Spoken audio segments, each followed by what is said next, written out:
You're scared. And you should be. This is not your company anymore.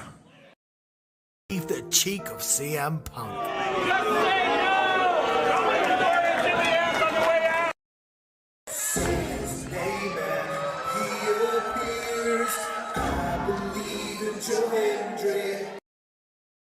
Out, combo move. This is what they've been doing.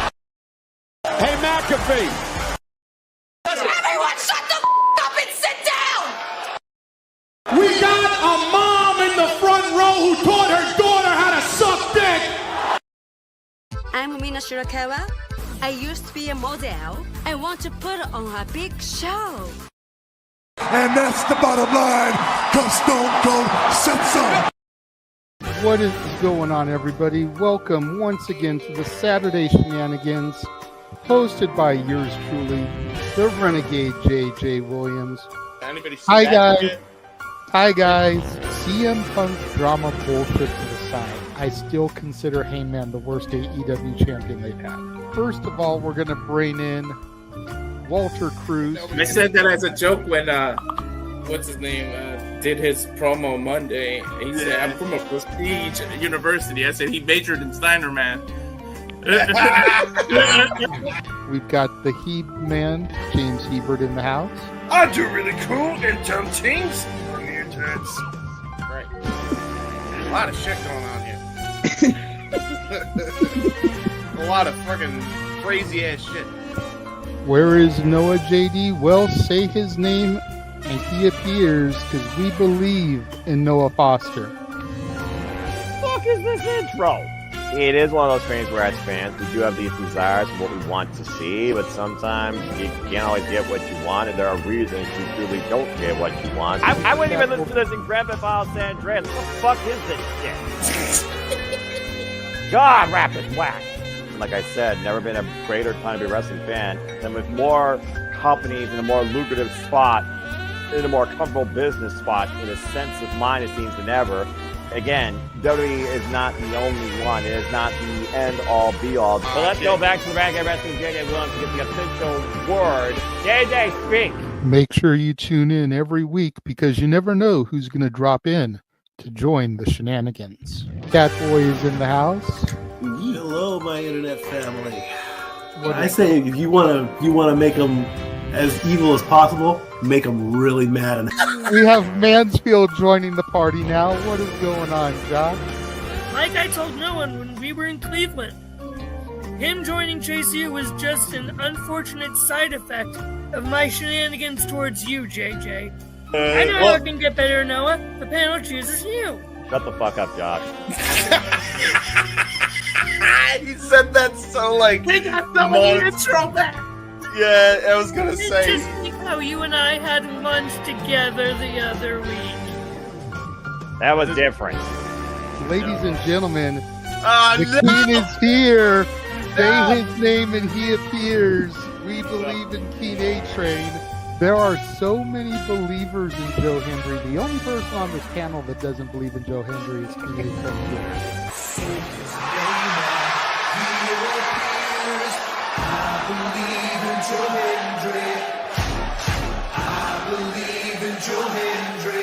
Tell the world why you do not believe in Joe Hendry. The reason I do not believe Joe Hendry is he is Fandango 2.0 in a entrance merchant. I rest my case, Your Honor. Hey! There's nothing wrong with being an entrance merchant. He has some of the best entrances of all time.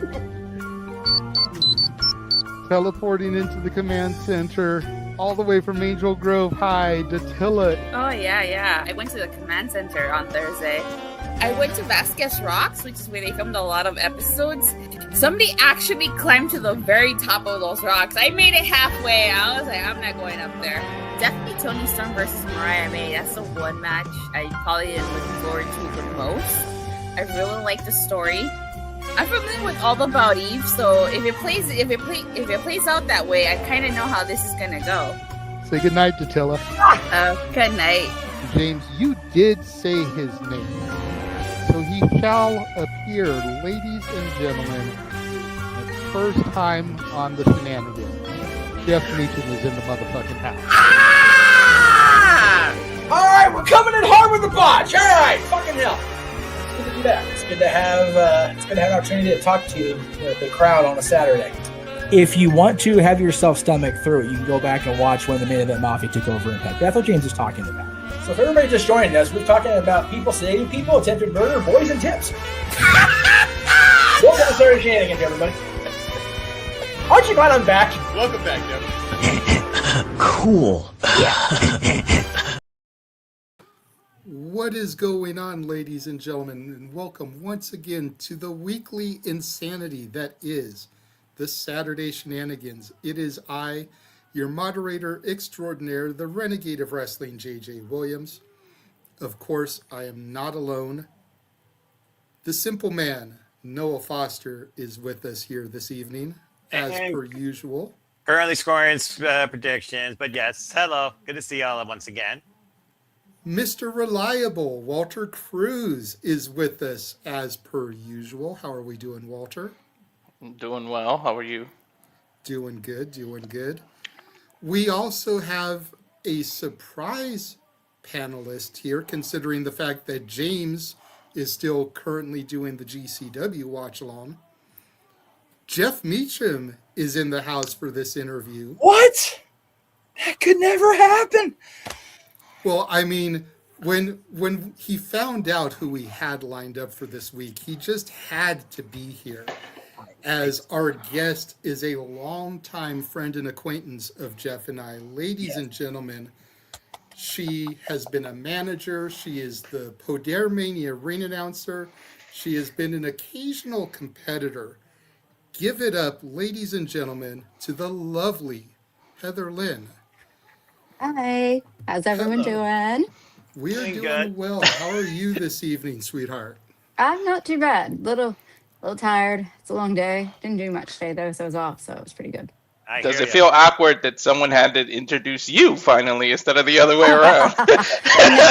Good starter It does happen once in a great while, but it happens. I mean, she was a wrestler before, so I mean, you know, it's not the first time it's happened, but I'm sure it's been quite a while for you. Usually, yeah. Actually, I haven't come out to the ring without me having the microphone in a long time. There you go. Jay and I were there for those. We remember. Oh, yeah. Neighbors. Hey, neighbors.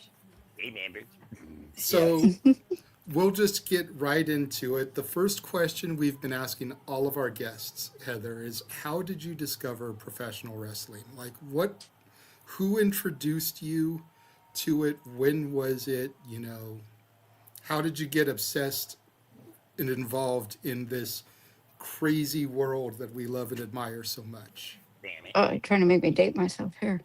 So you're still younger than me, okay? I was going to say. I have an older brother who's 10 years older. And growing up, he watched wrestling. So when I was one day, you know, sitting with him and he was watching wrestling, and I was like, hold on, what is it? Oh, sorry. Hey, and I was like, oh my God, what is this? And I saw this guy and he was wearing pink and black. And I was like, oh my God, it's the greatest thing ever. And I had a big crush on him too. I was like 4 years old, 5 years old. I don't know. Still love the man. Still my number one though. So I saw Bret Hart and I'd do some wrestling, and then I'd see Bobby Heenan come out and cut promos with his microphone. And I was like, this is fascinating to watch.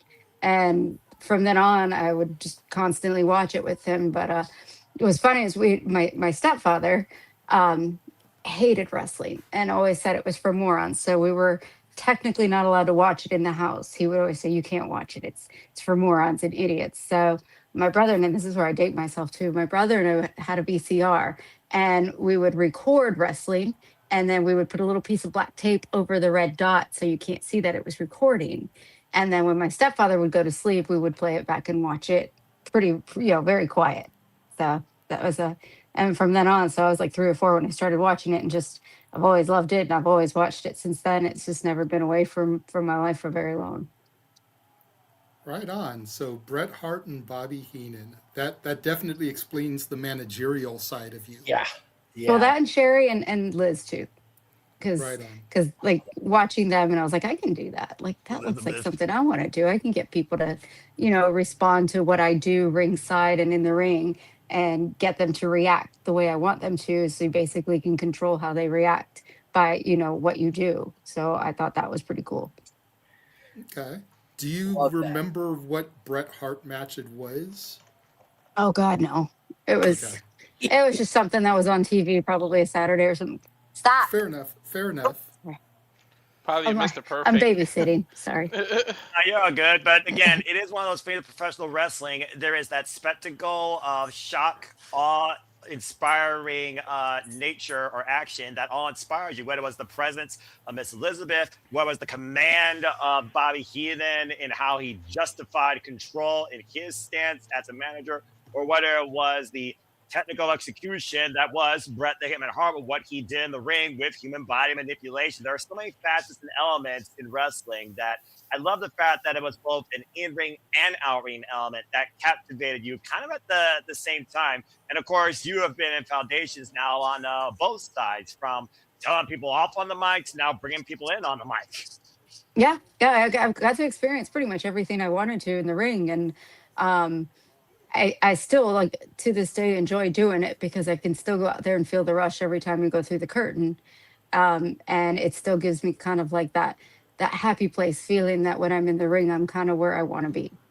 Amen to that, sister. I feel the same way virtually on this headset. The microphone has always been the elemental piece that has spoken out to me in wrestling, as I love when that voice captivates you as far as what are you watching. Good old JR, who will always be my voice of pro wrestling, he was the very first voice that connected me, and he's done every facet possible. When I discovered Jeff and JJ as two friends in wrestling, when they spoke to me about the art of pure wrestling, and I heard good old JR calling matches for like Ric Flair and Rick and Dragon Steamboat, it just further captivated to why I love doing this. I literally just wear suits for a living. I am a simple man. All I watch is wrestling. It's defined my facet of life since 1992.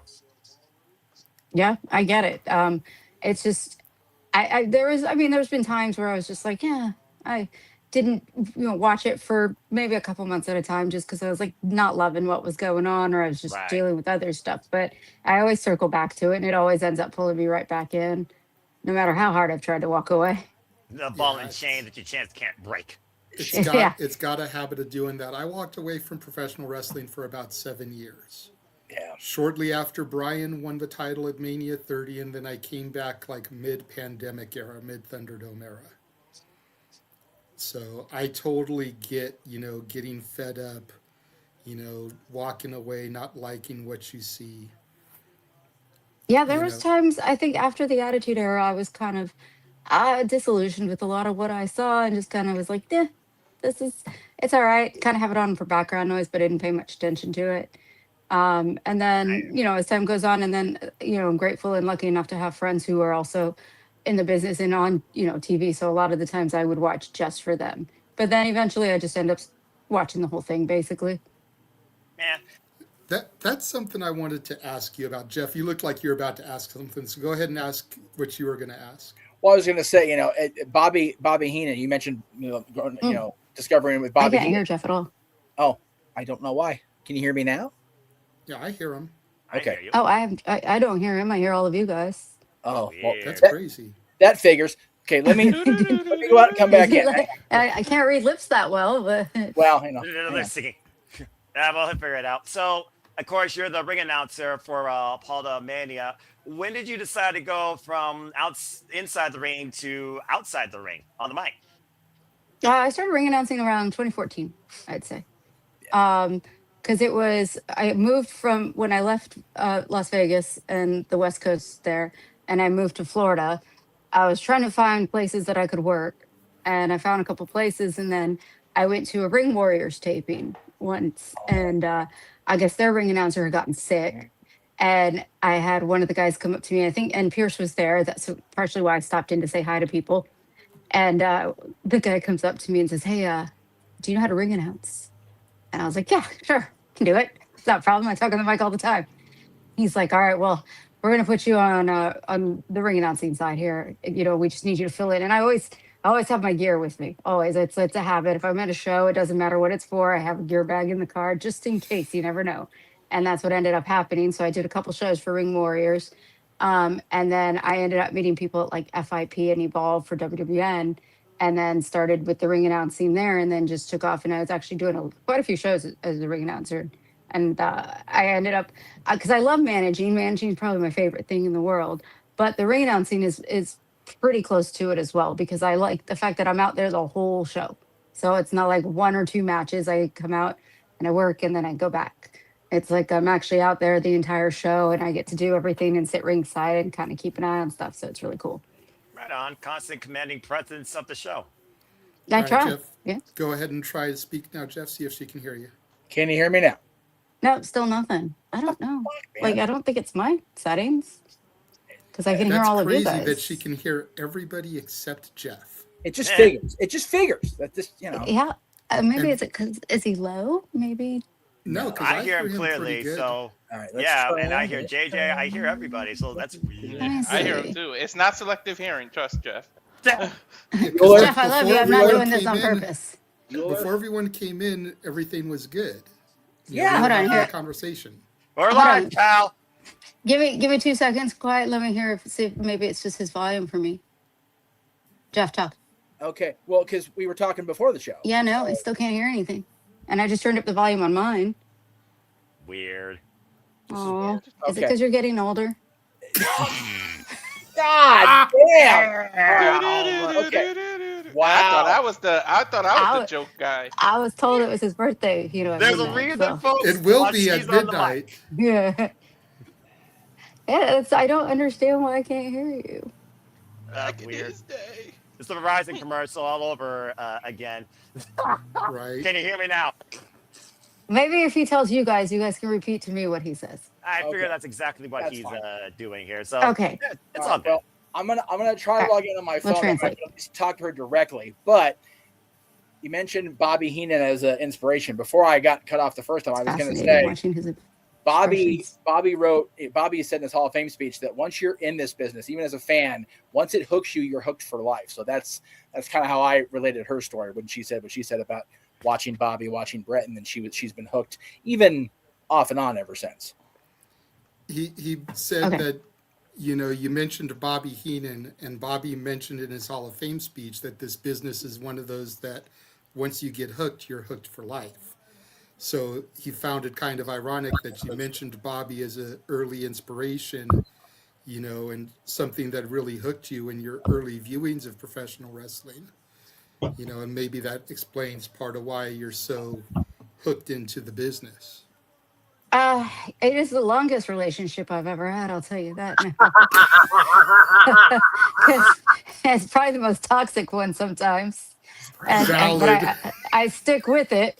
So it's definitely the business, it's like I sit there and I try to sit, like when I had my daughter, I took a little bit of time off.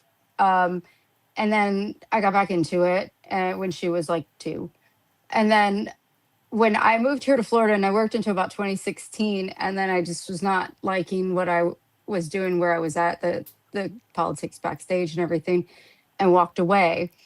And I was like, oh, I don't want to do this. And I kind of did like 1 or 2 one-off shows. And it wasn't until last year where I was like, I could do some shows. I'm going to be in Vegas for Mania Week if anyone needs anything just for fun. And then all of a sudden it was like, I was reached out to by Ed from Poder. And he was like, do you want to do the show? And I was like, yeah, of course. And it actually led to me doing another show as well. So it was a lot of fun. And then I was like, well, wasn't planning. We were going to go to Mania because I think it was supposed to be in Louisiana, New Orleans. Yeah, it's supposed to be in New Orleans this year. We were going to go anyway because it's like kind of a girls' trip for us anyway. And I was like, well, we'll go again to Mania. And then they moved it to Vegas. And I was like, well, even better because then I get to go basically home and see everybody. And, what I love about it more is that I get everybody, all of my friends and people that I care about all in one place at one time. It makes it a lot easier to kind of see everybody around. But yeah, so I was like, oh, yeah, that is true. I'm getting a lot of those just from jumping place to place. But yeah, I was like super excited. And then I was like, well, do it again. So I had reached out and was like, of course you're on the show. And then I have another show on that Friday. And then some other stuff coming up that I haven't quite gotten the details of yet to be announced. Right on. Jeff, try to see if she can hear you now. Take 3. Nothing. Motherfucker, dude. Jeff, I swear, I think you're doing like miming. This sucks. I don't understand. What the shit? I got nothing. talk? Okay. So the three guys, you can hear me, right? Yes. Yes. What the fuck, dude? Yeah, I don't know why I can't hear you. Is it Have her reboot her phone and please get to clear up. I mean, it's the only thing I can think like of. both my things are working just fine. Yeah. We're hearing her fine. That's so weird, dude. I know. Did you break it? I probably did. Well, as Tony Schiavone says, we're live, pound. He's been involved in the business for 50 years. You've been involved, of course, now for what? I believe the better part of 20 years? Why do you make me date myself? No, it's been almost 27 years. 99. Started in 99. I'm just going with the tenure of your spot in the business, so kudos to you. I'm not dating anything. Speaking of dates and relationships, I've never had one. My relationship belongs to wrestling, and my mentality is enjoy the business for what you enjoy about it. I started in 99, but 99 2000, so at APW. So that was a lot of fun. Nice. Learned a lot, and learned it very quickly. Well, you're learning every day, right? Every day something changes. I watch stuff. I keep up on wrestling for the most part. Not as much. Like I actually enjoy TNA quite a bit right now. Yeah, you don't want to get me started on WWE because I'm not very happy with them right now. Great on the girls tonight. Great on the girls. I'm glad AJ won. It's good to see her win the title, and I'm glad Rhea won because I love Rhea. But yeah, we're not going to get into the stupid Elimination Chamber men's match. You can do that with us in Shenanigans if you ever want to, but just before I give it back to these guys, I completely agree with you. Yeah, some bunch of bullshit. Yeah. Pardon my language. Yeah. Speaking of can you hear me now? No, nothing. Okay. Can you hear him now? You can curse all you want. Can you hear him? Nope. Somebody's translating. All right, I got a question. You're gonna think I'm a nerd for this because I'm in the radio. He even dipped the pods, I think. I'm a nerd. It's okay. Because I'm in the radio and stuff. Do you have a preference for microphones? Because there's dynamic microphones, there's beta microphones, there's lip-driven mics. See, I told you I was a nerd. There's durable wireless systems. There's different kind of. Is there a preference or whatever the company has? No, it's whatever they give me at the company I'm working at. They don't really have it's a lot of indie companies. You don't really have a say at what kind of microphone I use. They just give it to me and we're like, is it charged? All right, it's working. And then sometimes the last time I did the show, I turned it on and I'm like, this one's not charged. Let's get another one. So thankfully they have a backup. That's the nerdiest question I've ever asked. I applaud you for that, though, because I got to do AV all the time at my job, and I can't stand if I have to work with a wireless mic or a lavalier. One's charged and one's not. I'm not getting into a tech talk here. Yeah, like just make sure it's charged and the damn thing works. That's all I care about because I've had it too many times where it doesn't. Yeah. Thanks for live, pal. My preference is whatever works. I hear you. It's fun to watch Jeff doing those little movements and you have no idea though, Heather. He was so looking forward to this. He hasn't been on an episode of Shenanigans. That's why I don't know what's wrong.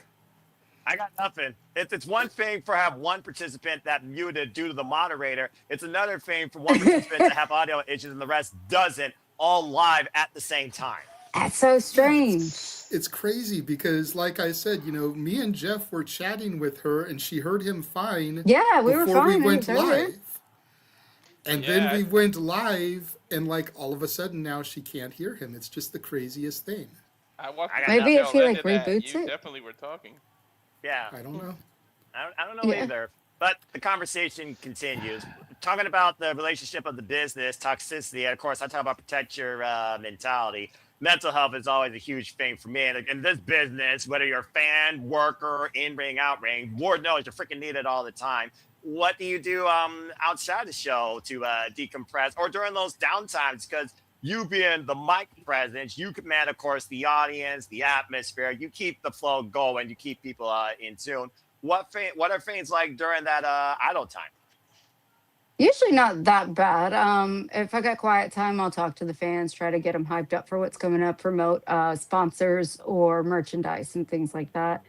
I'm used to the pressure. I'm a bartender, my normal life. And sometimes I'm by myself and I get completely murdered behind my bar. And it's like one of those nights where I have to go in my car and I turn the music off and drive home in silence. So a lot of the times with announcing, it's kind of like that, where I just kind of, beforehand, just get into the mindset, make sure everything's proper.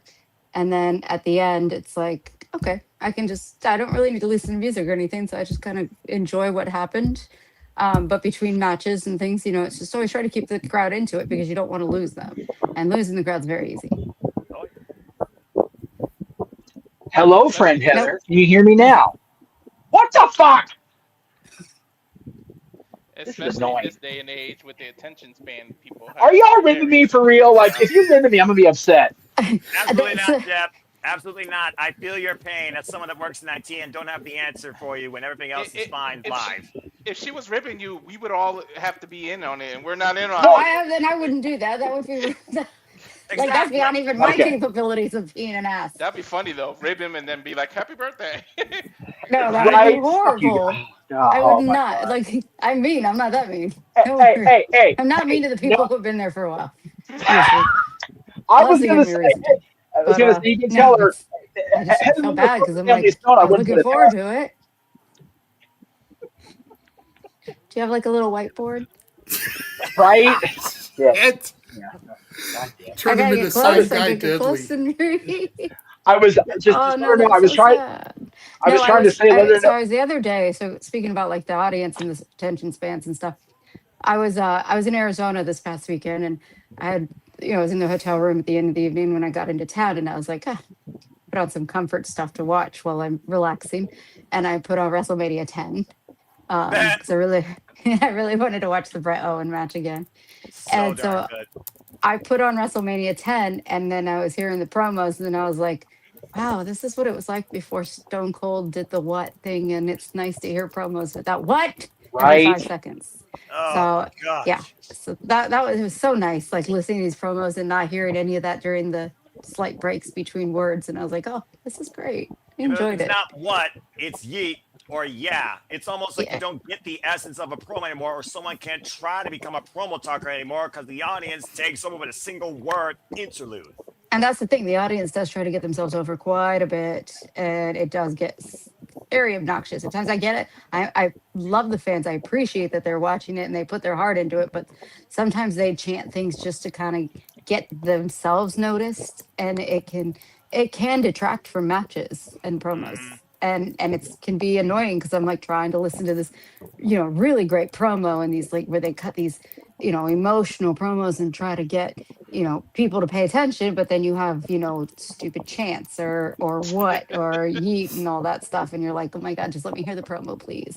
Yeah, I used to really love like the Royal Rumble, for instance, how like everybody would cut that little promo right before they came out and stuff like that. Those are the good days. Oh yeah, that was a while ago. Those were fun. And you're like, yeah, I'm gonna go out there and I'm gonna take it out, yeah, and then they just walk in the curtains. I also appreciated, like, I know it's taboo and everything to say his name, but Vince McMahon's like little intros, like it's SummerSlam, like those kind of things. Those are like the best things about wrestling back in the day. Oh, I love my old school wrestling, and so I watch it, and it's something that I just appreciate and go back and I'll throw on an old SummerSlam, Mania, whatever, something in the usually 80s, sometimes 90s. Even recently, I mean, like 2000s, sometimes I'll throw on something older that I can watch and be like, oh man, look at this. Like, let me watch this match. This match I haven't seen in forever. Yeah. It's just, it's like, for me, it's like my comfort zones to kind of just watch stuff like that. So it's exciting. Yeah. So like on a Friday night in Arizona, I get in and I'm like, oh, what's a girl like me to do? Yeah, we're going to watch wrestling. It's kind of, I love that. I love that's that. kind of my life right there. I love that. I mean, sometimes my comfort when I'm not calling something here, I'm watching old school New Japan, ROH, or TNA, because a lot of today's stuff, I'm just like, I mean, literally, I watch like maybe one live show a week, and it's Wednesday nights, honestly, when I watch live wrestling more often than not. But I love the fact I try to watch AEW. I don't watch a lot of AEW. I don't watch a lot of anything anymore because work and sleep have taken over my life. Again, protect your mentality. And again, hashtag mental health for life. My cleansing is literally old school stuff. So I love the fact that you use wrestling as a love, but also as a peace and comfort, even outside when you're working there. That's brilliant. It's my exciting life there. I just watch wrestling. I watch wrestling. I have a couple TV shows I watch, and I spend a lot of time with my animals and my daughter. That's about it. Aw. It's my exciting life. Sounds like the good life. Considering Jeff is having technical difficulties and you can't hear him, he's posting questions that he wants relayed in the chat room. So he says, since we're going back to 1994, Oh, I see. Punk I can read mentioned- that. Yeah. Punk mentioned being at the United Center for SummerSlam.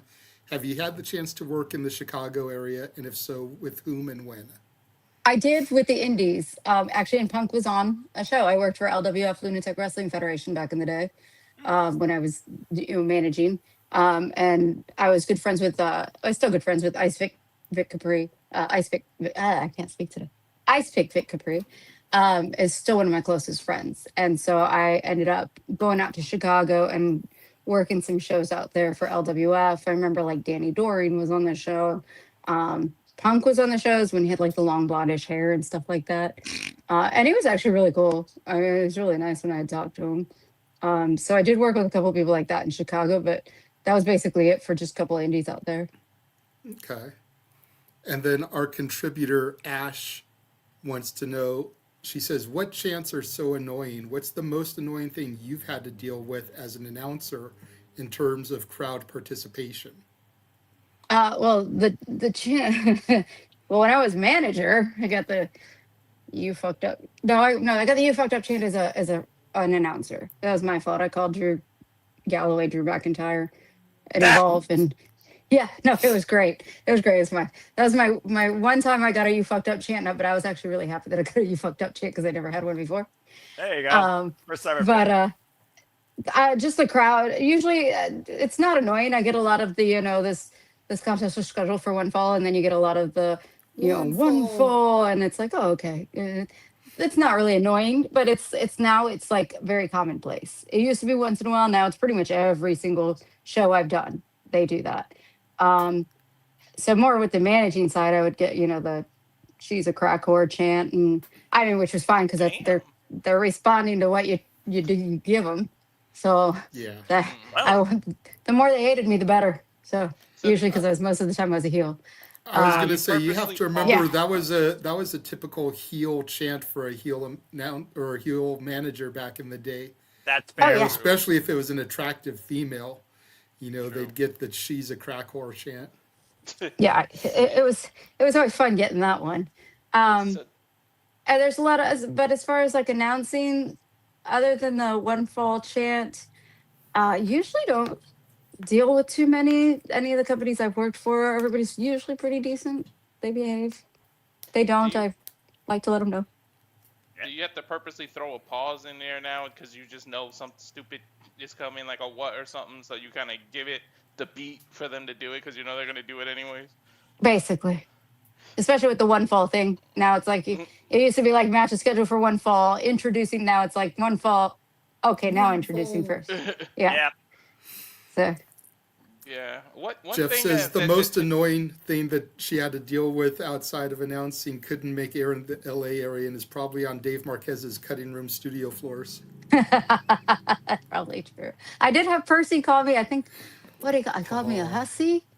He called me that little hussy, I think is what he said. And if she keeps, because I forgot who it was. I don't think it was Adam. Somebody was wrestling LA, Sean. And I kept interfering and smacking Sean, and he's like, if she does it again, I'm going to go after that little hussy. And it was great. And then he ended up chasing me around the ring after that with his cane. And I wish I could find it. I've been trying to find that for years on online, and I cannot find the video of that anywhere. But I forgot what he called me, but I think he called me a hussy or something. But it was great. I was just like laughing because I was like, yes, I got called a hussy by Paul Bearer. Percy is dearly missed. I do miss him. Is there anything like small change that you missed that like announcing style that you changed? Like, for instance, I told you I was a nerd, but the one small thing, like when people win titles back in the day, you know, they always said, and once again. They used to say that, and I missed it, like, because it's always and new, but it's like I missed the once again. I don't know why. It's just a little pet peeve of mine, and it's small. So is there like any kind of nuances that you had to change that you were like, yo, why did they change this in announcing? Like, it's just a modern era. I kind of do a little growl in my voice, I think a little bit more noticed so than that. usual.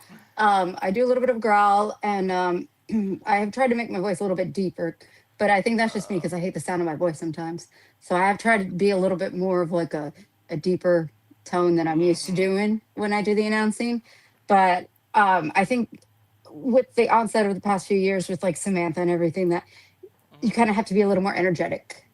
It didn't used to be like that. It used to be, you know, you'd be somebody, unless you're like Bruce Buffer, you would be kind of, you know, not, you don't want to draw all the attention to yourself as an announcer. So you would just kind of do your standard announcing. And I think with her showing the emotion like she did, which by the way, I think was great, you know, and I don't think it detracted from anything at all. You kind of, I think nowadays have to be a little bit more energetic and, you know, and like, just show a little bit more emotion when you're announcing versus, you know, several years ago before everything. Kind of like giving presence to the name that you're bringing forward to the ring or the circumstance of the individual, whether they're face, heel, champion, or underdog trying to be the big winner. You give that sort of a level of importance to whoever comes through that curtain. Exactly. And especially, and then you kind of rate the level of importance as far as, you know, if it's a championship match or if it's a hardcore match or something like that. And you kind of want to, you know, making sure that the emphasis is on the type of match that it is so that people understand the gravity of it. When it came to ring announcing, when you got into that, of course, you know, there's so much tape on like wrestling and practices. Did you look at any like practices or wrestling announcers of the past, like Leon Garcia, Howard Finkel, Bobby Cruz, Jeremy Borash, anybody like push you or like kind of like shape your announcing? A lot of Finkel and a lot of Lillian, especially. Lillian is, she's like the GOAT, you know, she's amazing. And I love the fact that she, you know, she was a woman and she was able to make it and still does it in this business as far as she does. So it's nice because sometimes, you know, you see a lot of the male announcers and everything, and it's, you know, it's good, but like, it's nice to have a little bit of a female voice. I think Alicia's pretty good as well. But I think honestly, hearing Lillian is still my favorite, and I'm still glad that she's doing it now. Same. I hold Lillian as the modern day female ring announcer of the business. There's just a certain energy to her that feels, you would think is common everybody, but based on who she's introducing, you could sense there's a slight different presence in who she's introducing. And I think that's all you need to do to set up the actual story to be told with the match that's ahead. And I did watch Justin too. Justin Roberts. Justin's really good. So watching him, you know, was I like, because he was a little bit different when he first started. So I like the fact that, you know, the inflections in his voice and everything like that would be pretty good. Especially when he ever introduced the Gian to the ring. Yes, that was always a good one.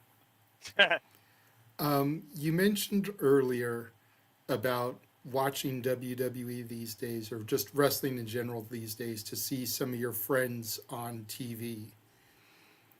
Do you ever take a step back and like, because I know me and Jeff do this from time to time, but we were never like in the business in the way that you were. But do you ever just take a step back and like, man, I used to work with them on the indies, you know, seeing Adam on Raw, be like, man, I used to manage that guy. It's so cool to see my friends having this come up, this glow up, as the kids these days call it, you know?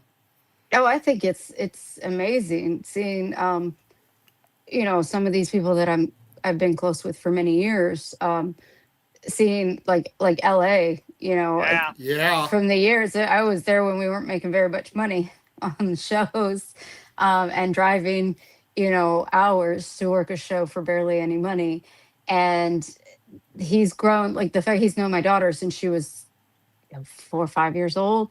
And she still calls him her uncle, you know, because like, thankfully he lives out here. So I do get to see him once in a while, but it's just crazy when I walk into like a store and you see a stand up of him with the Slim Jims. And it's kind of like, oh my God, Sean, really? you know. But it's so surreal, like doing that, because that's what I just like. I'm like, you'd never expect somebody that you're just hanging out with and just cool with, and that you're friends with, and then you see them on like these billboards and trucks driving by, and cardboard cutouts in stores and on pictures like that. So that was really surreal to check that out, but then to know that he's still the same person that he's always been, and it has not gone to his head at all, and that he is absolutely an incredible person still. And same with Adam. Like Adam, when he first started, I was like, okay, he's on just training basically at NXT. Then they pulled him up to that position, and he just rocked it. And he did so good. I think he does so good as the GM, and I love watching him on there because like he gets his little anger issues, and then I'm like, oh yeah, I remember those. Dude looks like he's about to have a heart attack. And in and out of the ring, I remember those anger issues. So to see him be able to use that and put that into his character is actually really cool to watch, because a lot of the times it's like, oh really, he's not really acting on that one. But I love that, guys like that, and even some of the girls too, Candace, I was there for some of Candace's first matches, and like Bailey when she first started and she was on the West Coast.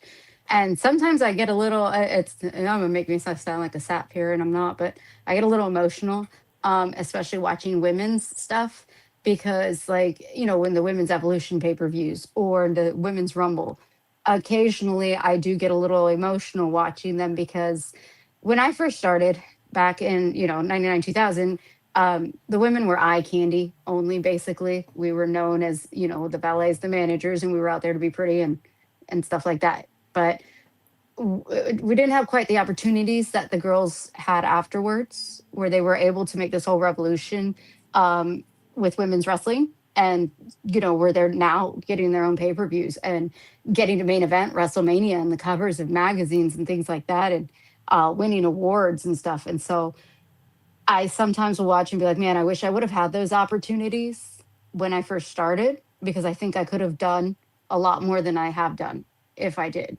But I still get so proud watching these girls do this. And chills watching it. I love watching Candace when she goes out to the Rumble or things like that. And it's still like, oh man, I love that girl.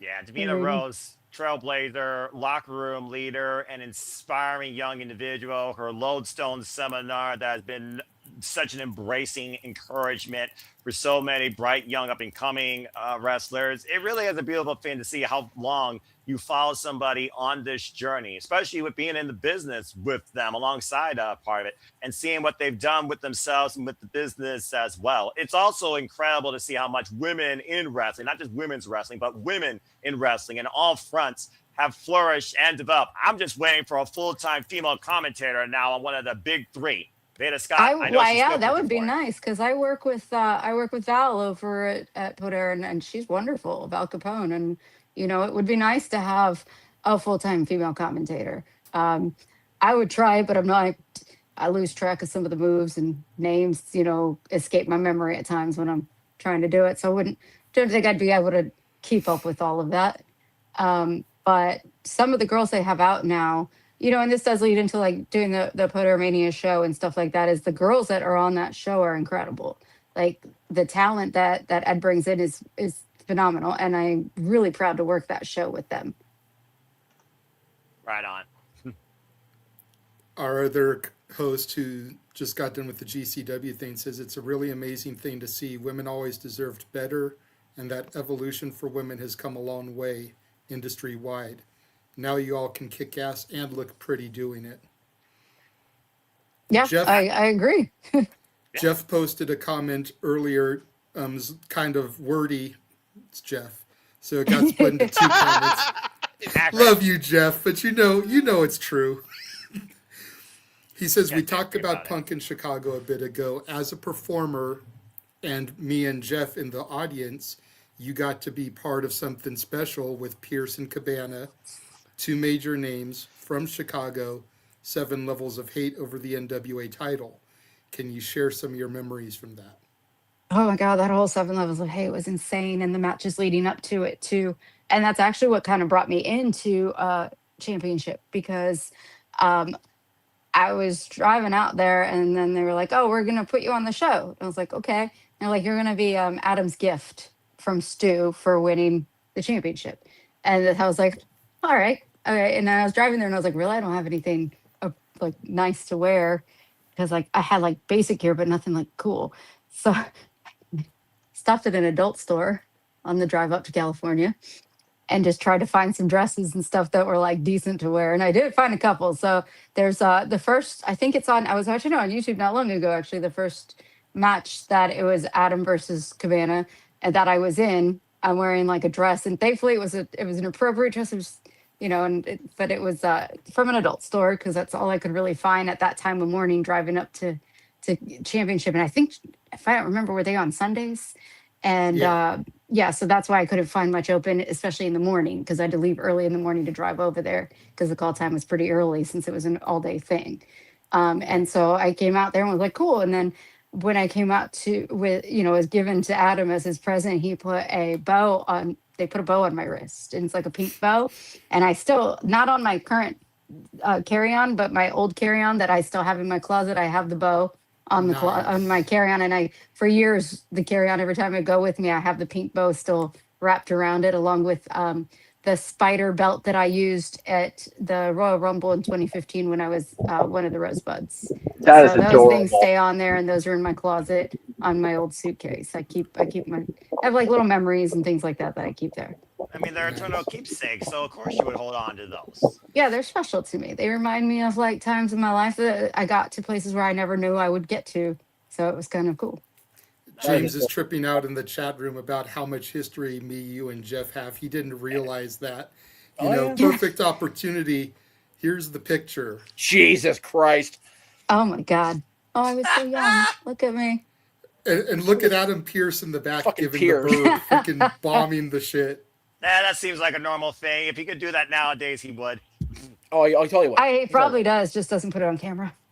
That's fair. Valid. Yeah, valid. He does. Oh, I love I've that. seen some of his stuff on. I've seen some of his stuff on Facebook and Twitter. I could see him waking up being like, "Where's my coffee?" And he's the one that always posts, love someone today. Right. Oh yeah, and then Don't you look be a at some of his dick. other stuff. Love That's why somebody. he's balancing it out. And practice what you preach, but also realize I'm an a-hole. Well, no. I love him. I wouldn't take him any other way.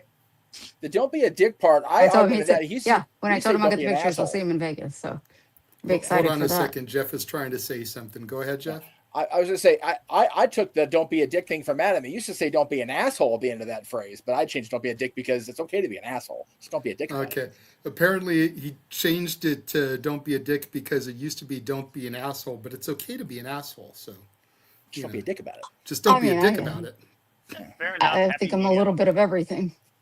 I think we all are to a degree. Some of us just actually admit it. Yeah, I'll tell you I'm an asshole. I don't care. Yeah. If I need to be. I'm both. Same. I could be the nicest person in the world. When I'm not, you'll know. Happens. That's just being a parent. Yeah. I'm worse. I'm a sarcastic dick. I parent these dudes here more often than not. Hey. I wouldn't doubt it. Not you. You're not here as often. Don't encourage him. Don't encourage I'm him. the pun guy. I really get on Noah's. I already made a pun when you were telling the Bret Hart story that you had a crush. I said, so you're telling us he had your heart in a submission hold? Oh my goodness. He is so bad when it comes to that. Like, one of the things we do here, obviously, because James was late to the party, is we do watch-alongs. We do them for WWE, AEW, TNA. We even did Podermania last year, partially because I had discovered you were going to be the ring announcer. Oh, I didn't know. So You we should have told did me. that to support you there. But we did evolve when that first premiered in Cappuccino Jones. This dude had so many coffee puns that we're going to go to the ID showcase this year in Vegas just so he can try and make some of those puns to Cappuccino in person. Are you going to make signs? You should. Probably.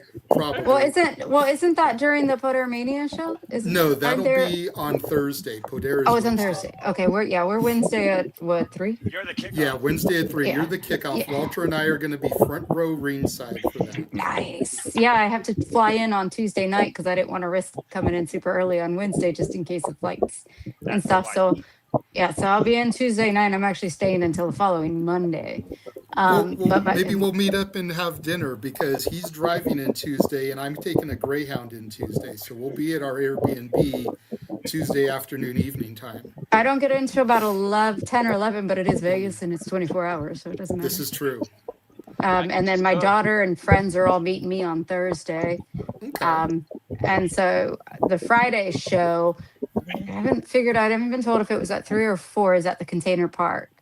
So, and that'll be free. So if anybody wants to go to that, at Container Park, I believe it's at 3 or 4. I think it was because we're working with Martin Casas and I don't know if he had anything else between that time. Right. So yeah, it's for a lot of the Arizona people and stuff. And I'll be at that show working it. I'm supposed to be doing signings at WrestleCon. I don't have the times or anything yet, but I know I'll be there several of the days. Right on. Yeah, I Which know I'm they're like, finally huh, putting the single days up for WrestleCon starting Monday. So we're probably going to get tickets for at least one of the days there. The only day I won't be there, I think, is Friday. So Okay. Good to know. Good to know. Jeff is now pouting because he says if we're going to be drinking and partying with you and he's on mute and can't hear you, he's going to be even more mad. well, I'll call you and then you won't have to be on mute. There you There you go. go. One of the only times we get the power We'll to shut 'em FaceTime up. you. We'll FaceTime you, and then that way There you you won't go. be muted. And you can walk over to Mickey DeMouse and we can have a group chat with Mickey DeMouse too. I was at Disneyland in October. I went to the championship show that week too. October 21st, I was at the championship show because I went for my birthday. I've been trying to travel a lot now because I can, and I work for Hilton, so I get really great rates. And I went to LA from the 20th to the 24th. And then I went to Disney. I work for Disney, part-time. So I went to Disneyland and I was like, I get in free. So it was my first time at California Adventure. And I might say I teared up a little bit at Avengers Campus. So. He is beside himself now. Look at him pouting. Look at Jeff. Yeah, why weren't you at the championship show, Jeff? That was very emotive. She does not want me. Okay, whoa. She does not want me to get in the conversation about Marquez right now. Trust me. I would have been there if I'd known. Number one. Number two. You would have been there if you had known. Number one. Number two. Yeah, number two. Yeah, we'll talk off air about Mr. Marquez. That's all I'll say. He said number two. We'll talk off air about Marquez. This is so weird. Oh, I am Marquez. This is the first time I've seen a translator needed for English to English. And for those that are just joining us, it's only Jeff that she can't hear. We can hear Jeff. Jeff can hear us. Jeff can hear her. She can't hear Jeff. And we don't know why. It's very strange. This No is idea. so freaking funny. That was the greatest comment you've ever made. Dumbass shit. It's the universe's way of messing with him for his birthday, I guess. It 100% is. Yep. Welcome to 43. There you go. Well, again, number, you only have those you film. We don't age anybody here. I'll be 50 this year. I'm 65. Fuck off. 50's not bad. Yeah, you feel as good as you feel as bad as you do. That's Adam Pearce. He yells every day. So really quickly, I'm going to rewind back to my previous question. Is there anyone in particular, and I know this is going to make you have to play parent here, but is there anyone in particular from your past working with on the indies that you're most proud of, like making it to the big stage? Because I know for me, and this is no disrespect intended to either of these guys, but I never saw Kevin Steen or El Generico making it to that level. Yeah, that's fair. Seeing them as Kevin Owens and Sami Zayn on TV on a consistent basis, it's like, dude, I was there when Kevin won the PWG title for the first time. Yeah. You know, I was there when Sammy was wrestling as the generic luchador. I have a generic El Generico mask in my closet that I put on sometimes, and I'm El Renegado de la Lucha Libre. Just to pop people, you know? He showed up last year at WrestleMania. JJ had a weird neck to neck. But is there anyone in particular that you worked with in the past that you're just like extra proud of? I can't pick the one. I've got three that Okay, are go ahead usually and at the name very those three top. That would be Scorpio Sky. Nice. And that would be LA Knight and Adam Yeah. Pierce. The three of them, watching them were that. And I, to an extent, because we weren't super close, but I trained at the school with John Cena.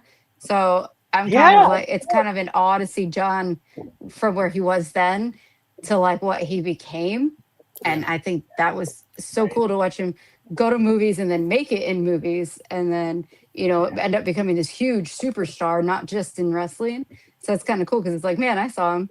And, you know, back when I was 19, 20 years old and he had the bleach blonde hair prototype. And, you know, so to see him where he's at now. But like, as far as people I'm close with, it would be Sky, LA and Adam, because all three of them have made it to the top and, you know, seeing them win championships, well, most of them win championships and, you know, be on TV every single week and doing stuff. And another one too, I would say is Byron Saxton.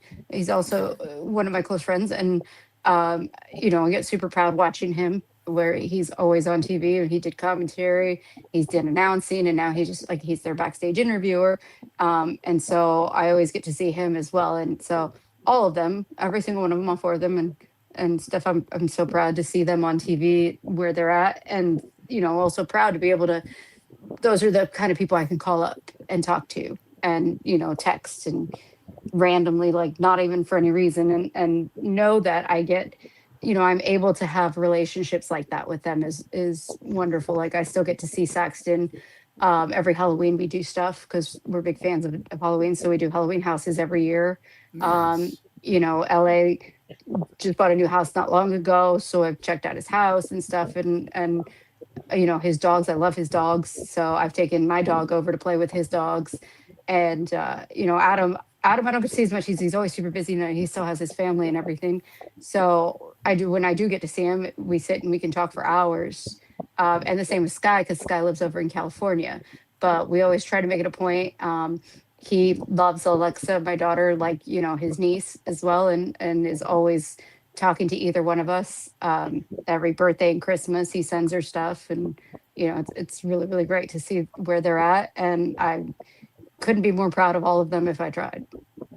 It's always good to have that support system too that you could always go to that pretty much had your back no matter what. So that's really freaking awesome. Did you ever thought about maybe trying commentary at all, like yourself, like Ninja Miller in TNA, for example? She sometimes does commentary for TNA Explosion. Has anyone ever thought about like putting you behind like a booth to do like a call for a match? No, I've never tried it. I mean, I'd be willing to. I'd be more color than you know, than the technical side. I think I could do it if I tried. It's just sometimes like, you know, it's when things move quickly and I'll watch a show and I'm like, oh crap, what was the name of that damn move? You know, and I forget. So that would be the worst thing for me. The hardest thing would be just, you know, remembering the names of all the moves and stuff like that. But as far as being color and stuff like that, yeah. Like I love Wade, you know, it's Wade Barrett on commentary, and he's fun, but he's like more color.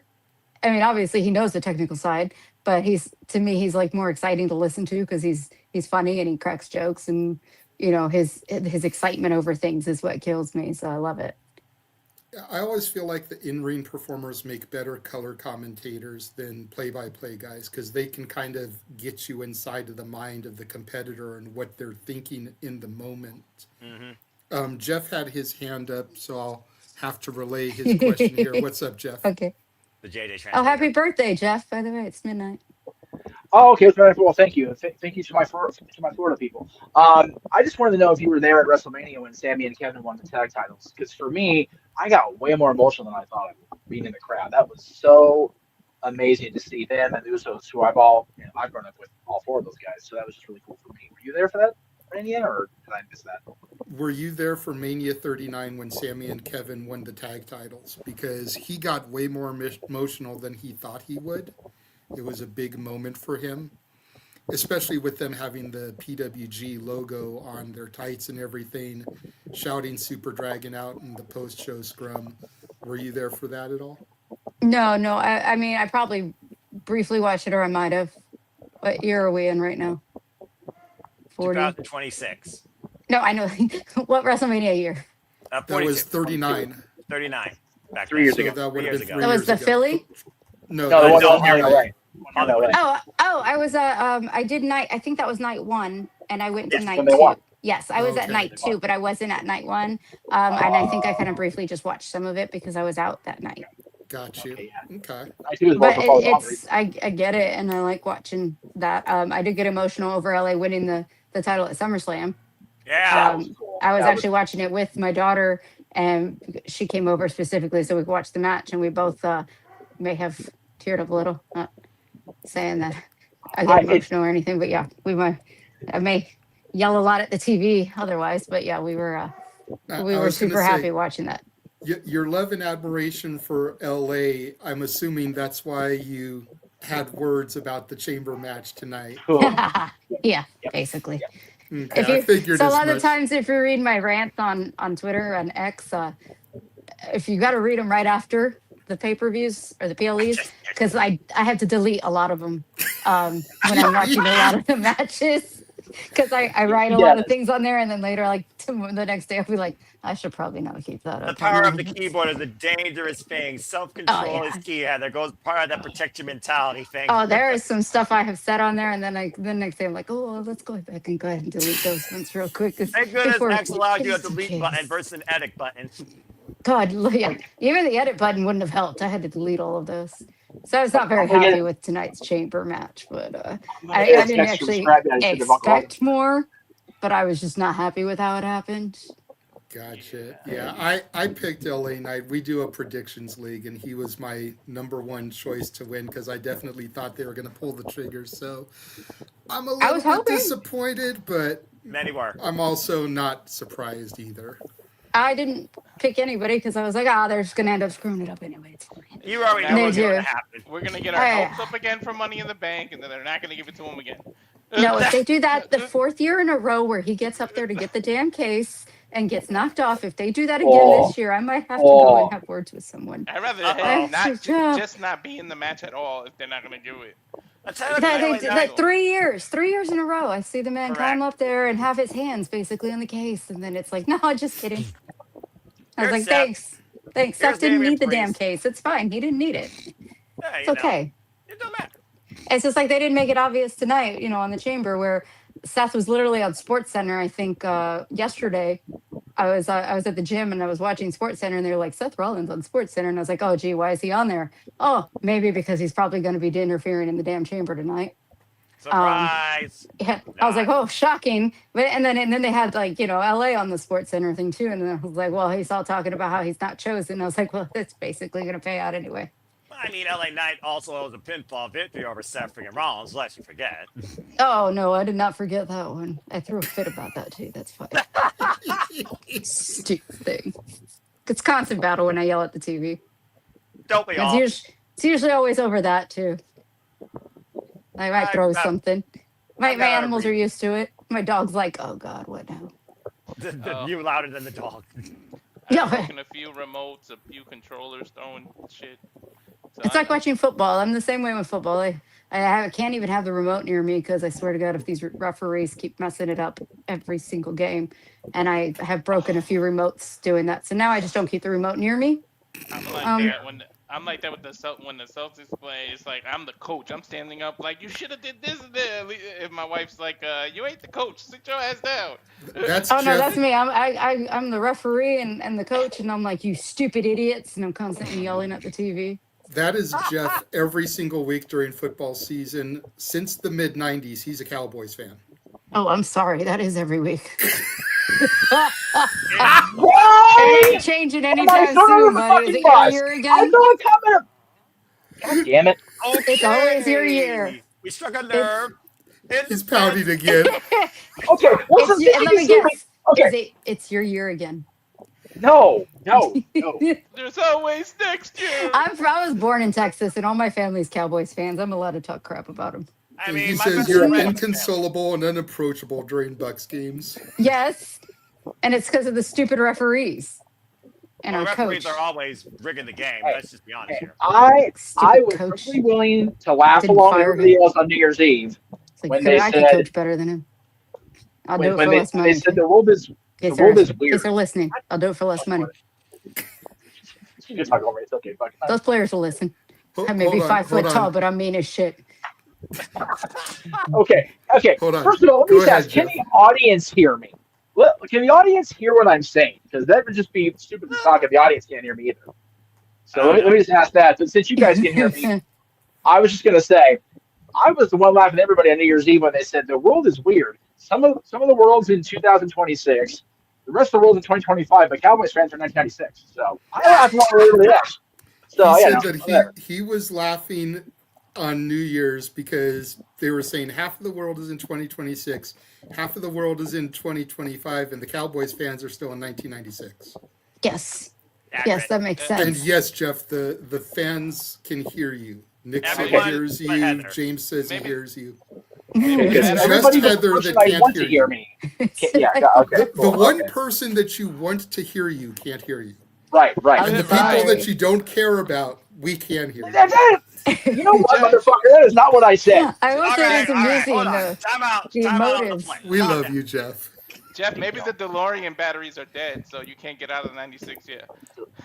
Jesus! Put some more trash in Mr. Fusion. Serious? I'm gonna put something. I'm just Mr. waiting because Something all my here. family is Cowboys fans, so I always talk crap to them when I go home to visit. Well, okay. Well, I feel a little bit better then. If I'm with my family, I feel better. I mean, my Bucks He were. feels better since your family are Cowboys fans. Yeah, It's not okay. just him you're talking trash to. You talk trash to more people. Oh no, I talk trash to all the Cowboys fans. You guys, I see her do it. So it's They're okay. so bad. I'm so Every Yeah, year. we're the worst. I feel so bad. Yeah, hang on. I'll type it out. He's gonna type it. Okay. I feel so bad for my best friend's family that are Dallas Cowboy fans as well. But also, you are 100% accurate. Yeah. I mean, all my family they have like all their stuff when I go visit the homes and Cowboy stuff everywhere, and I just walk in laughing. They're like, why are you laughing? I'm like, because you're still holding on to that hope. Hey, at least they're committed. Yeah. So as a ring announcer for independent wrestling, you get a different perspective of things than we get watching on TV or even in the audience. Is there anybody that you've seen in the last couple of years that you maybe think we need to keep our eyes on, that maybe we don't know about? In the Indies? Yeah. Yes. Like some of the girls. Izzy's really good. We love Aaliyah Izzy. James, I love. What was her name? La Leona is really good. Yes. I've only seen her a couple of times on shows, but I was impressed when I saw her. We're going to be interviewing her a month from today, March 28th. Oh, she's awesome. Yeah, I like her. I saw her when TNA was out here recently. And then as far as like I work in Arizona with IZW, and I love Bryce Saturn.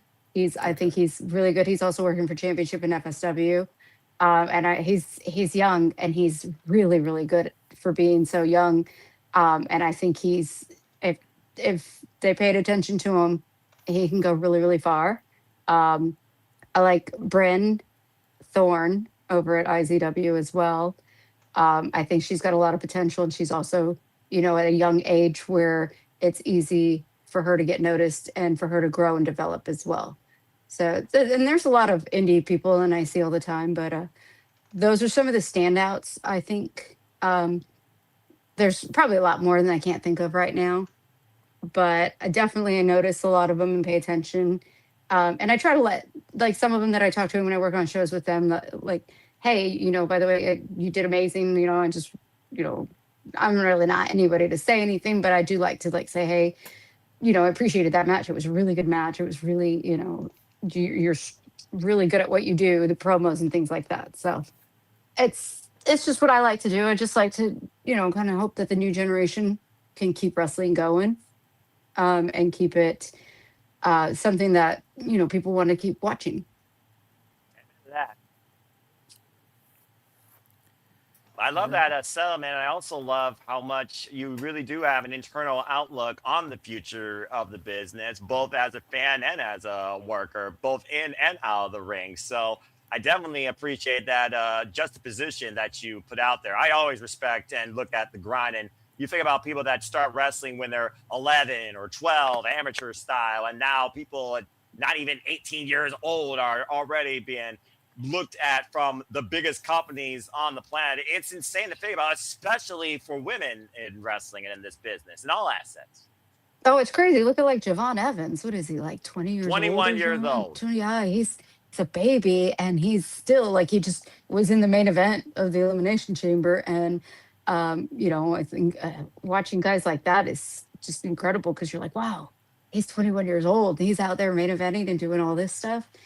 And he got there from his work. He didn't get there because somebody's his dad, or he's related to somebody. It's not who he knew. It was what he did.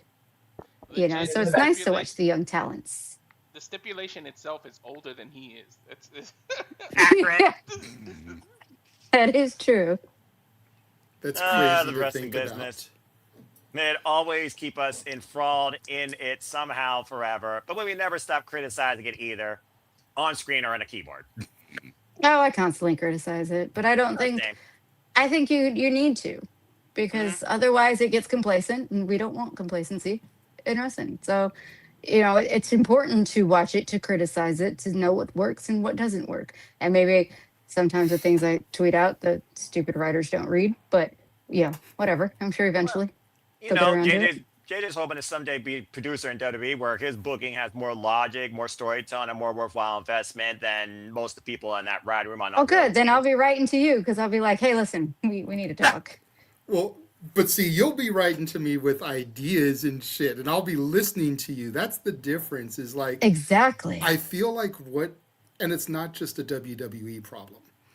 I feel what AEW needs, what TNA needs, It's across and the what board. WWE needs is one or two fans in the writing room that can give a true perspective of what the fans want to see. Mm-hmm.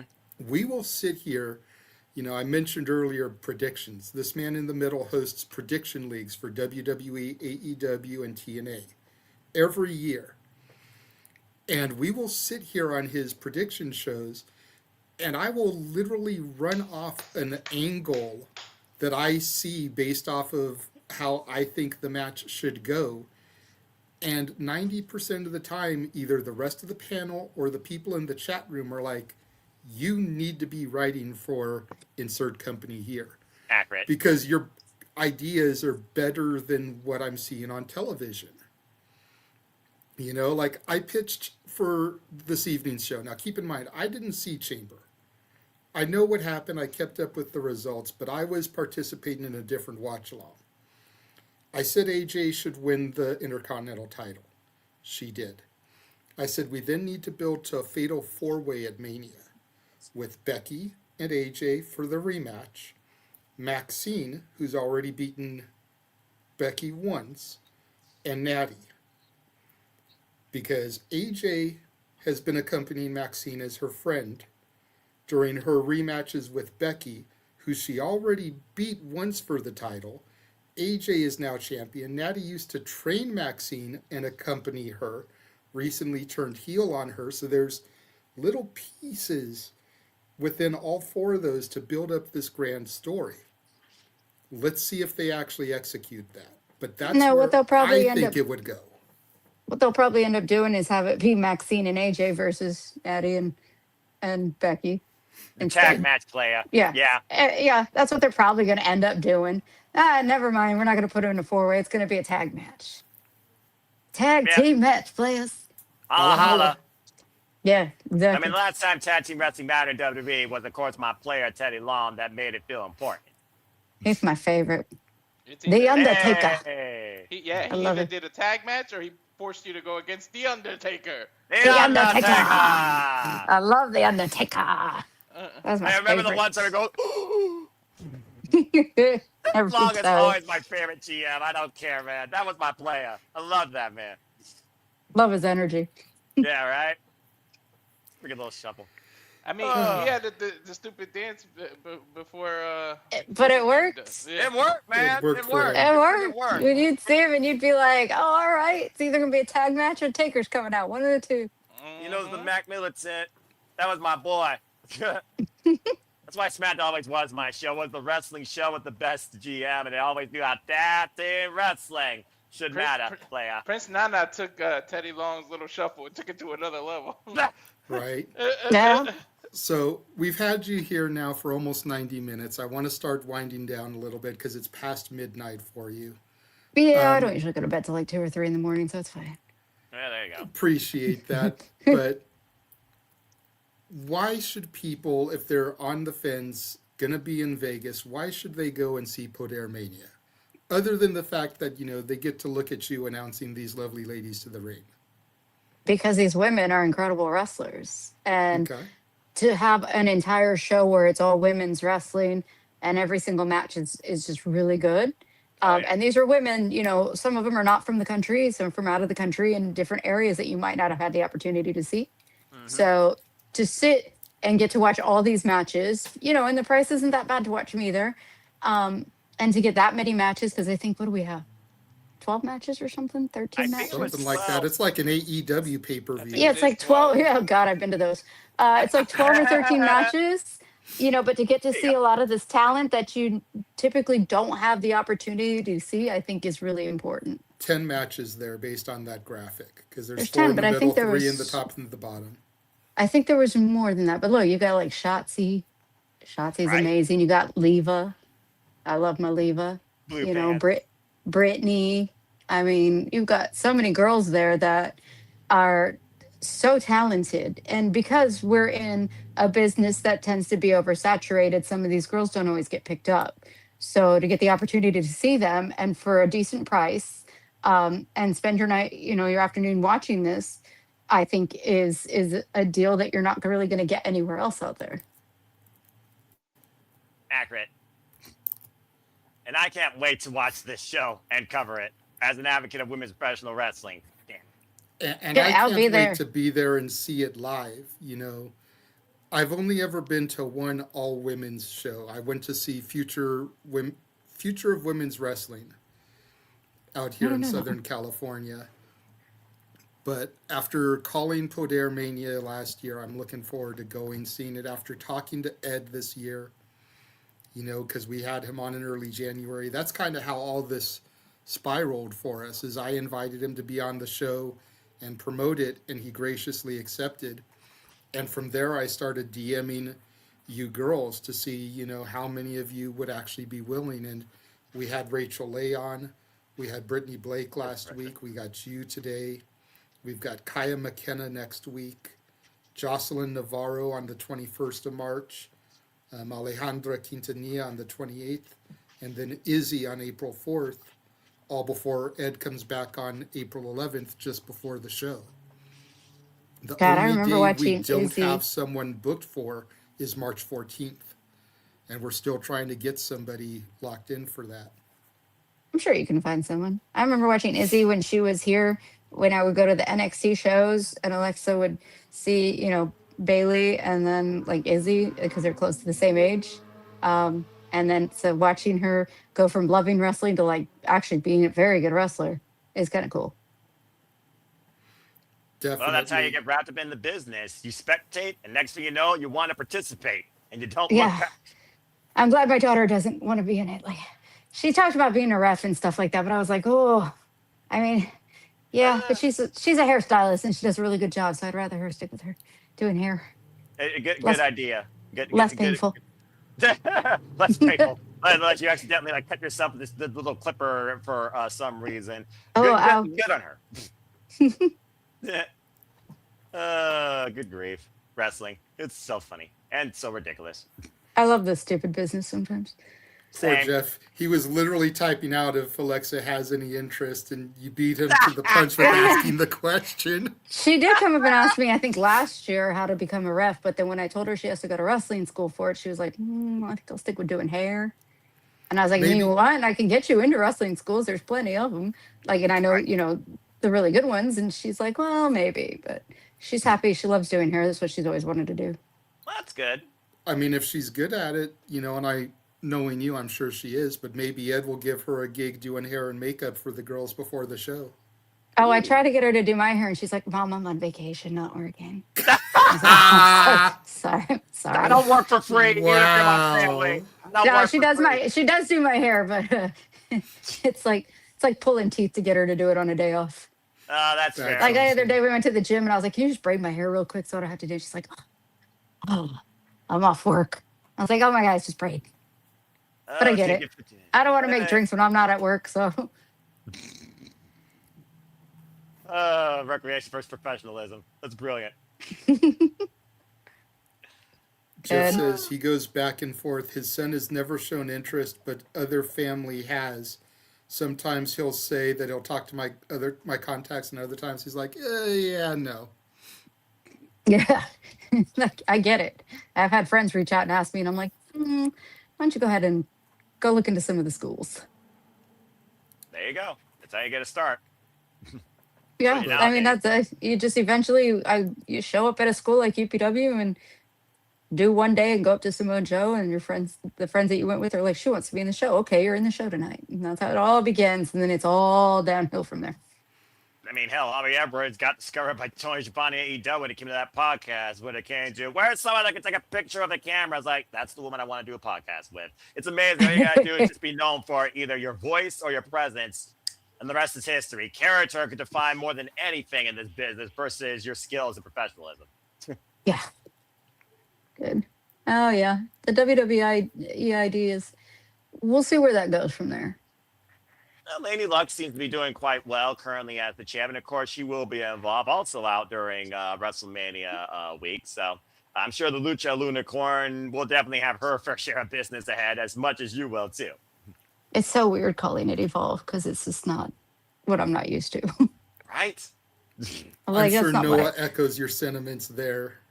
Oh, yeah. You have no idea.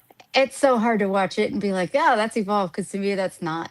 It's not. Really, it's not the Evolve that I was in, and it's not the Evolve that that people started watching a long time ago. I was going to say, don't get him started with NXT either.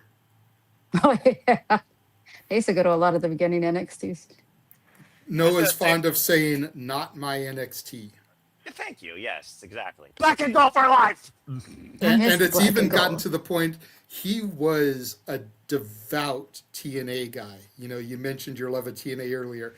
He is slowly starting to turn his back on TNA because of the NXT crossover. Turn into a WTMU production. Where's its freaking unique identity? Why the hell has it become a similarity? Yeah, you're not. I guess NXT needs its own training ground or something. Come on, it's not like they're a school or anything.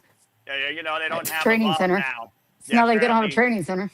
LFG apparently is not enough to become the next breaking ground. Easy, Noah. Tranquilo. Yeah, hi, Heather. I'm Noah. I'm also a guy that can rant, too. Yeah, he's our play-by-play guy, so when he gets going on a diatribe, it's very entertaining. He is what I miss from NXT? One of the group. I miss the Coheed and Cambria song they used to have. Ah, yes. That's one of my favorite songs anyway, but I love that. The Welcome Home. Yeah. Yeah, exactly. Yeah, that was when it was cool. It was great to watch it then. At least someone realized was that. I haven't actually watched it in a while. I was watching it religiously for a long time, and then everybody left and got pulled up that I know, and then I was like, I don't really watch it anymore. Yeah, it was a slow death through 2020 before we were closed in. Yeah. And life changes, I guess. Well, adapt or perish, that's evolution, right? That is true. We keep going. Keep stabbing, as the American Dean Dusty Rhodes once said. Again, I don't want to keep you too much longer, Heather. We appreciate all the time that you've given us. Go ahead and tell the fans where they can find you on social medias, should they choose to follow you and connect with you. Yep. So you can find me under Heather Lynn 1024 on Instagram and on X, both. I'm usually pretty responsive too, if anybody reaches out or has any questions, and I always check all my little spam emails and all that stuff. So if anyone has any questions or If any promoters are on here looking, they want somebody to announce, I'm here too, especially in Vegas week. But yeah, you can reach out to me on either Instagram or X, Twitter. I still call it Twitter. I will never stop calling We it called Twitter. it the Twix for a long time because it's part Twitter, part X, so it's the Twix. I'm more of a It's Kit always Kat been guy. Twitter. Yeah, But, I'm more of a Kit Kat guy, so it's always Twitter for me. Please continue. But yeah, so if you want to reach out to me, it's Heather Lynn, 2 N's, 1024. I'm just pretty good at responding if you have any questions, and then I will see everybody in Vegas. Definitely Bringing Walter and I. pictures, yay! Because I've never sold pictures before, so I'm bringing pictures. Nice. So if anyone wants to get one, they'll be there. Definitely. Gonna Jeff, go ahead. I'm sorry. Happy birthday. We're gonna pull you out real quick while we say our goodbyes. Hang out backstage for a minute because Jeff wants to see if once this ends, you can hear him again. And it's just been some huge rib on him the whole time because I swear to you, Jeff, we are not messing with you. I don't know what I wouldn't rib you that long, buddy. We would not do an English to English translation on purpose. So we're gonna Stu pull you would, out Pierce real would, quick. but not him. Okay. Yeah, we're gonna pull Thank you out you, real quick, guys. say our farewells, and then we'll bring you back up. All right. Yeah, so she wouldn't, but Stu would and Pierce would. So that's why I'm just saying. Marquette sure as fuck would. Marquette sure as fuck would. So anyway. You would know, Jeff. You would know. I know. We definitely want to give Heather a huge thank you for giving us an hour and a half of her time this evening. Greatly appreciate it. We will be kicking off the normal shenanigans here momentarily. Just give us a moment to end the stream, go over there and start everything up again. For those of y'all that don't realize, this is how long we have known this young lady. This is what, Jeff, like 2011, 2012? He muted himself. Botch. Fucking quit. Okay. This is what, 2011, 2012? This is 2012, and you can tell because in the first picture I've got the full-on pre-Stanley Cup playoff beard on the right. Like that show where I'm interviewing her and Pierce gives the photobomb. I think that was the show I took the pictures with Percy, with Dylan, because I was wearing that same shirt in the picture in the green room, and I'm pretty sure that was the June 2012 show on the right, the one where Pierce gave me the wonderful photobomb. So the other one was when we were talking about doing the interview. We got that picture. It had to be like May, maybe even April. But yeah, it was definitely 2012 because the beard is there, man. My God. So in all its epicness. So again, 13 years ago. So again, we'll see you guys over in the other stream momentarily for the normal shenanigans. We've got quite a bit to discuss tonight. Again, thank you to Heather for joining us. Wonderful. And make sure you guys tune in next week for another interview on the road to Podermania. We will catch you on a little bit. See you shortly, folks.